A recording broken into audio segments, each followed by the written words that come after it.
नमस्कार मंडळी छत्रपती शिवाजी महाराज जयंती निमित्त आपणास शिवमय शुभेच्छा। आपण जे काही महाराजांचा छावा पिक्चर निघालेला आहे शंभूराजा यांचा, तो आपण कदाचित पाहिलेला असेल आणि बऱ्याच लोकांनी पाहिलेला नसेल। कारण तर काही लोकांना खानचा पिक्चर आवडतो, एखाद्या शाहरुख खानचा, एखाद्या सलमान खानचा, एखाद्या सैफ अली खानचा, अशा लोकांचे पिक्चर आवडतात। परंतु संभाजी महाराज यांच्या जे काही जीवनावर निघालेला असेल ते कदाचित काही लोकांना आवडत नसेल आणि काही लोकांनी त्या ठिकाणी पाठ सुद्धा फिरवलेले। आता हे लोक कोणते ते आपण पाहणारच आहोत।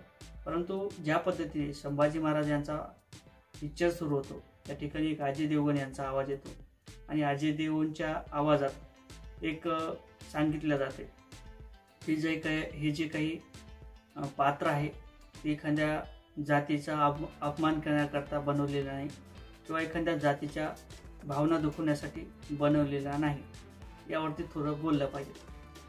पिक्चर छान आहे, आपण पाहिला नसेल तर पाहून घ्या।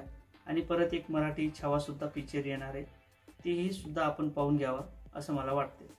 परंतु ज्या पद्धतीने संभाजी महाराज यांच्या हेळणा झाल्या, छत्रपती संभाजी महाराज यांना मारण्यात आलं, त्या ठिकाणी महाराजांचे बोट तोडण्यात आले होते, नख काढण्यात आले होते आणि महाराज बोलणं थांबवत नव्हते। जे काही बोलणं होतं त्यांचं थांबत नव्हतं आणि जे काही ते औरंग्या होता त्या औरंग्याची पत्नी त्या ठिकाणी बोलायची आणि त्या पद्धतीने त्या औरंग्याचे काही सैनिक होते ते महाराजाची हेळणा करायचे। महाराजांचं बोलणं थांबत नव्हतं, त्या कारणाने महाराजांची जीभ काढण्यात आली होती आणि खूप दुःख वाटते। एखादा पिक्चर पाहून जर अशा पद्धतीने आपल्याला दुःख वाटत असेल तर त्यापूर्वी ज्यावेळेस महाराजांचे हाल झाले त्यावेळेस जे काही मावळे होते त्यांचं अंतःकरण काय म्हणत असेल, संभाजी महाराजांच्या पत्नीचं अंतःकरण काय म्हणत असेल, त्या माऊलीचं काय अंतःकरण म्हणत असेल आणि जे काही प्रामाणिक मावळे होते त्या मावळ्याचं अंतःकरण काय म्हणत असेल हे सुद्धा पाहवलं जात नाही हो। परंतु ज्या पद्धतीने महाराजांची हेळणा केली, महाराज नजर झुकत नव्हते, त्या कारणाने महाराजांची त्या ठिकाणी सळ्या घालून डोळे फोडण्यात आले होते। त्यानंतर महाराजांच्या अंगावर एवढे काही घाव करण्यात आले होते ते पावले सुद्धा जात नव्हते आणि हे औरंग्या त्याच ठिकाणी थांबला नाही। महाराजांच्या जे काही शरीर होतं ते पार्थिव होतं त्या ठिकाणी त्या महाराजांच्या शरीराचे तुकडे तुकडे करण्यात आले होते आणि नदीच्या काठी त्या ठिकाणी फेकून देण्यात आले होते, हे सुद्धा आपण पाहिलेलं आहे।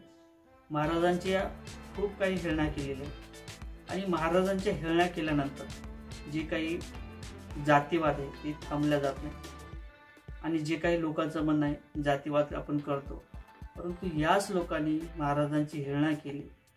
जे काही त्यांच्या मध्यस्थी असलेला या औरंग्याची काय जे कबर असेल त्या ठिकाणी संभाजीनगर या ठिकाणी, त्याला आपण सिक्युरिटी देतो, ते पाळतो, ते सांभाळतो। कशासाठी हो? ज्या महाराजांचा इतिहास बुडवला, ज्या महाराजांच्या हेळणा केल्या, ज्या महाराजांना मारलं, त्या लोकांच्या कशासाठी आपण त्या कबरी सांभाळून ठेवतो। आणि जे काही झेंडे असतील ते आपल्या प्रत्येकाच्या घरावर कुठं ना कुठं दिसतात। मोठमोठाला त्या ठिकाणी त्यांचे टिपू सुलतान असतील, काय असतील ते अफजल खान असेल, काय असतील ते खान, त्यांच्या जयंत्या होतात, हे कुठंतरी थांबलं पाहिजेत। आणि महाराजांची हेळणा केलेल्या लोकांना त्या ठिकाणी या भारतात थारा मिळाला नाही पाहिजेत असं तरी मला व्यक्तिगत वाटते। आता तुम्हाला काय वाटते ते सुद्धा तुमचा विचार आहे।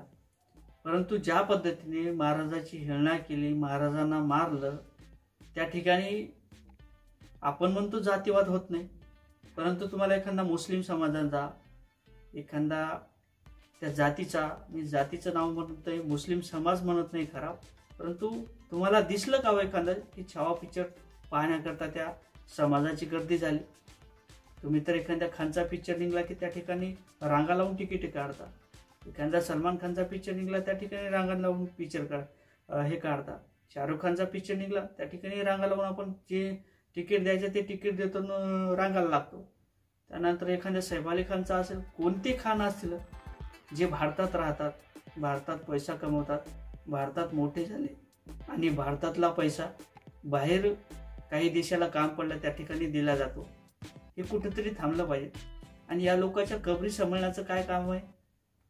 अहो, ज्या महाराजांची हेळणा केली, ज्या छत्रपती शिवाजी महाराजांना जिवंत असताना त्या ठिकाणी मारण्यासारखा प्रयत्न केला, त्या ठिकाणी चढून गेले, त्या ठिकाणी महाराजांचे हाल केले आणि महाराजांचे हाल होऊन महाराजांचं त्या ठिकाणी निधन झाल्यानंतर सुद्धा संभाजी महाराज यांच्या पाठीमागे लागतात, त्याच्या कुटुंबियाच्या पाठीमागे लागतात, त्या ठिकाणी महाराजाची हेळना केली जाते.